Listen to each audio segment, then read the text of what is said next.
Hello বন্ধুরা, সবাই কেমন আছো? আশা করছি সবাই খুব ভালো আছো আর আমি তো খুবই ভালো আছি। Welcome back to my channel. আজ তোমাদের জন্য নিয়ে চলে এসেছি একটা নতুন রেসিপি। আর এই বাদামটা কি বাদাম এতক্ষণে তোমরা সবাই বুঝতে পেরে গেছো। এটা হলো চিনে বাদাম, যেটা দিয়ে আমি আজ করব বাদাম চাপা, যেটা আমাদের প্ল্যাটফর্মে, ট্রেনে প্রায় কিনতে পাওয়া যায়। কোনো মেলা পার্বণ হলেও সেখানেও পাওয়া যায় প্রায় সময়। কিন্তু এটা আমি আজ প্রথমবার বাড়িতে ট্রাই করব। দেখি কতটা সাকসেস হতে পারি। আশা করছি পুরোটাই সাকসেস হতে পারবো। তো প্রথমেই আমি বাদামগুলো ভালো করে শুকনো খোলায় ভেজে নিয়েছি। একটু ঠান্ডা করে খোসাগুলো ছাড়িয়ে নিলাম। দেখো, খোসাগুলো ছাড়িয়ে এইভাবে একটু ঝেড়ে নিতে হবে, তাহলেই খোসাগুলো পুরোপুরি আলাদা হয়ে যাবে। আর এই হলো আমাদের খোসা ছাড়ানো বাদাম। তো এই কাজটা আমাদের হয়ে গিয়েছে। এবার একটা পাত্র বসিয়ে, মানে একটা কড়াই বসিয়ে, তার মধ্যে দিয়ে দিলাম 4 চামচ আর হাফ চামচ পরিমাণ চিনি। তোমরা চিনিটা কম বেশি করে বাড়িয়ে কমিয়ে নিতে পারো। আমি এখানে বাদাম নিয়েছিলাম ওই 50-100 গ্রামের মতো, আমি তাই এতটা পরিমাণে চিনি দিলাম।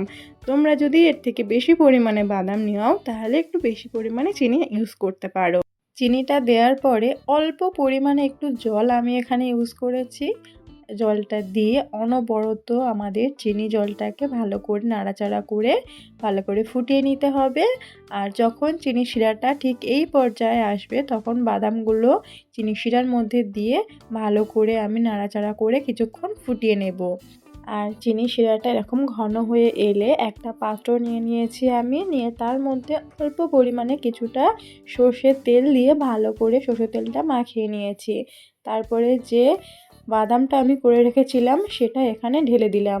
তো আমি এখানে একটা ছোট্ট ভুল করে ফেলেছিলাম, যেটা তোমরা করো না। আমি এখানে অনেকটা পাতলা অবস্থাতেই চিনি শিরাটা ঢেলে ফেলেছিলাম। তোমরা একটু ঘন করে বা অনেকটাই ঘন করে তারপরে ঢেলো, দেখবে বাদাম চাপাটা আরও পারফেক্ট হবে। আমাদের বাদাম চাপা পুরোপুরি রেডি হয়ে গিয়েছে। আর পুরোপুরি দোকানের স্বাদে তৈরি হয়েছিল আমার এই বাদাম চাপা। যেন মনে হচ্ছিল কোনো দোকান থেকে বা ট্রেন থেকে কিনে আনা বাদাম চাপা খাচ্ছি। তো আমার এই বাদাম চাপার রেসিপিটা যদি তোমাদের ভালো লেগে থাকে তাহলে লাইক, কমেন্ট, শেয়ার করে দিও। আর নতুন বন্ধু হয়ে থাকলে চ্যানেলটিকে সাবস্ক্রাইব করে আমার পাশে থেকো।